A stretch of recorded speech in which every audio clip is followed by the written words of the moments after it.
Today, Defense Secretary Pete Hegseth is facing increased scrutiny over a highly unusual decision to block the promotion of 4 Army officers. Senior military officials tell the New York Times Hegseth stopped 2 black officers and 2 female officers from becoming one-star generals.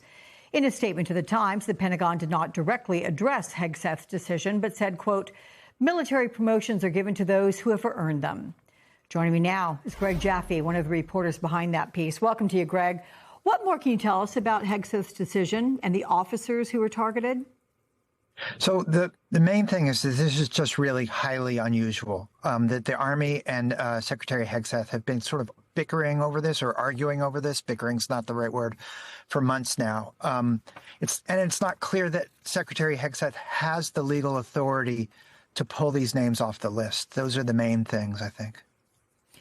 Okay, so can anything be done to fight it? And I remember reading something that he has to approve, or typically the defense secretary has to approve the entire list or not approve the entire list. Is that true? And in this case, does it apply? Yeah, that's exactly right. So it's either an up or down on the entire list. And the reason is because the process is supposed to be apolitical. And so the idea is, in doing it that way, it takes politics out. The list has now gone to the White House, which will review it, and then it will go to the Senate. So I think the main chance to reverse this is possibly in the Senate, which could take a position that, you know, this process was improper and then kick it back to the Pentagon. So, Greg, you also report about a heated conversation between Hegseth's chief of staff, that's Ricky Burria, and Army Secretary Daniel Driscoll. It was last summer, and it was about a separate promotion. 3 current and former defense and administration officials familiar with the exchange say Burria said President Trump would not want to stand next to a black female officer at military events. Burria, for his part, has called the account of that interaction false. But what does this signal to you about the culture at the Pentagon that Hegseth and top DoD officials are trying to create?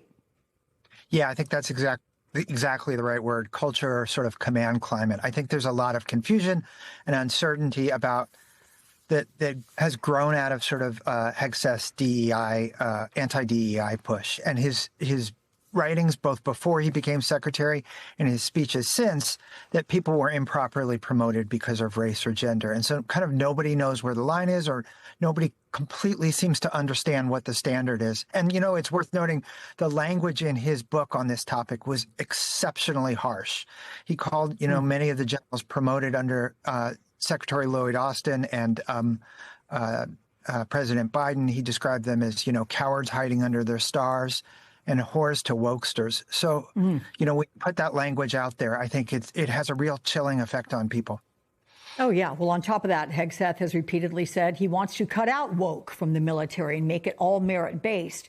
But now the chairman and vice chair of the Joint Chiefs of Staff, all 5 service chiefs and 9 of the 10 top commanders, Greg, they're white men. So what impact does that have on our military and service members? Well, I think it's worth noting, too, that the military, you know, is around 40 to 45%, you know, people of color. And so it's a very diverse military. You know, Hegseth likes to say that diversity is our strength is the dumbest phrase that's ever been written about the military or spoken about the military. You know, he says unity is our strength, but they're not mutually exclusive, I don't think. But so I think it says a lot to those folks. Hey, do I have a fair chance to rise in this system? A lot of people go to the military because they believe it's a meritocracy and that they'll be judged on their performance. And I think all of this infighting, all of this rhetoric causes people to question whether that's accurate. Gotta say, I wish you could see my notes I marked up here. It's a pretty stunning report. There are yellow highlights all throughout this thing, so I recommend folks read it. Greg, thank you so much.